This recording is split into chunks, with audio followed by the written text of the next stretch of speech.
quarterfinal number 3, a rematch of last year's quarterfinal. Carissa Moore up against Vahine Fierro. And we can get a good vibe of what happened yesterday. You know, the tides are very similar, just a little bit later in the day. So yeah, during those peak high tides, it got kind of slow, as you remember, and then as soon as the tide started to move. VV, let's go for Vahine Fierro. Now she's just going to start the priority rotation, taking off on that wave prior to going to Carissa Moore. That's why the change of priority. Well, under priority, that means Carissa Moore is going to hit the go button, but slips off the back of her board. Vahine pumps off the bottom and waits for it, kicks out nice and early. She's going to have to stroke back out. Let's see who gets priority in this paddle back out to the peak. Watching Vahine now take off on this one, I think she would just kick out because there was just not much in it.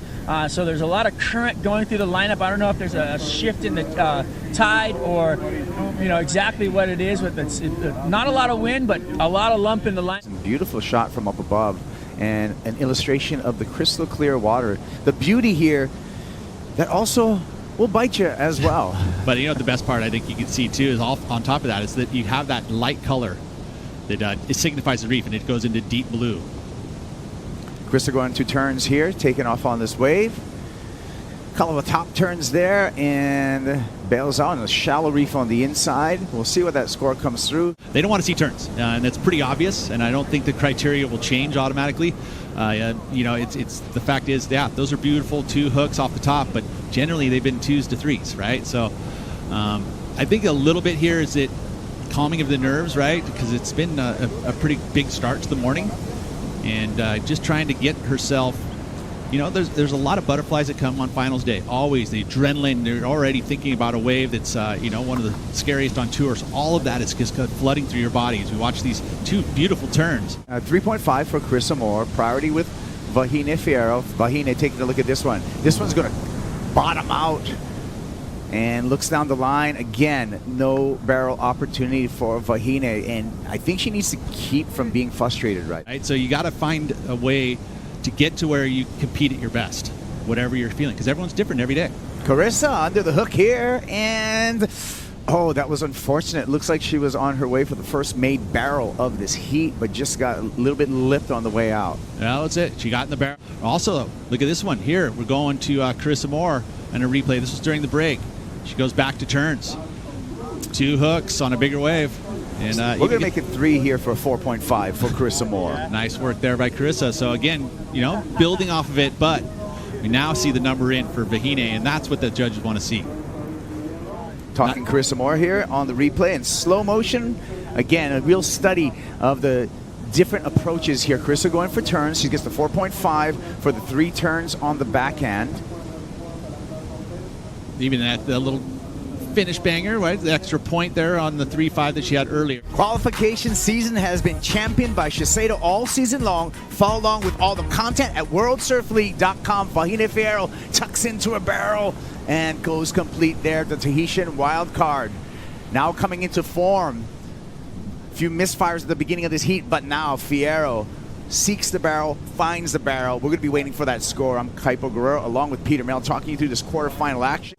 And Vahine Fierro here, tube seeking, finds the barrel, finds the exit. When we look at the criteria, much better use of the criteria for Vahine Fierro. And we'll take a look again from the water angle of this barrel. There's those 3 points of contact. The toe off the edge, both hands dragging to be able to hit that speed control. And that's what it's about, is getting barreled. And when you see that happen, as we see the Exmo here from the top of the point. Look at the numbers here, and it's a 6.83 for that ride for Vahine Fierro.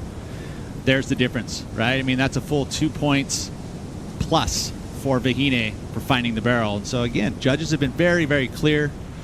That's the type of style of surfing they want to see.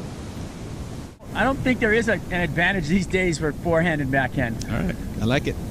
Live action here. Carissa Moore uses her priority. Oops. And we're going to put that in the column of a priority error. She handed it over. Heat control now to Vahine Fierro with the lead and priority. 7 minutes on the clock. She likes the look of this one. Drops in, pulls straight in. Nice stall there, getting under the cover. Now a nice carve on the forehand, showing some control on that Channel Island surfboard. Kicks out just as it shelves out into the shallow reef. She's going to improve upon her scoreline and put more pressure on the 5-time world champ. Another look at this. Yeah, so she probably wouldn't have been under the curtain at all. Yeah, and that's exactly why. Nice size set wave there, but no behind the curtain time. And even that turn there, not going to get too many points on offer there. But again, Kate taking a set wave, seeing that offense is the way to go, just not able to slow it down enough. And only earns that 2-point ride. So again, it's going to have to go to work. That is a special wave for Carissa Moore, and here she goes. Stalls in the barrel, gets crunched. No exit for Carissa Moore. Wow. See the reaction from the channel. Bit of disappointment there, and Carissa, Where are you, girl? finally comes up. Take a look at the numbers here, and that 6.83 just glaring, and a ticket into the semifinals. Who's Vahine going to meet in the semifinals? That's going to be decided when we return. Quarterfinal number 4 will be out in the water.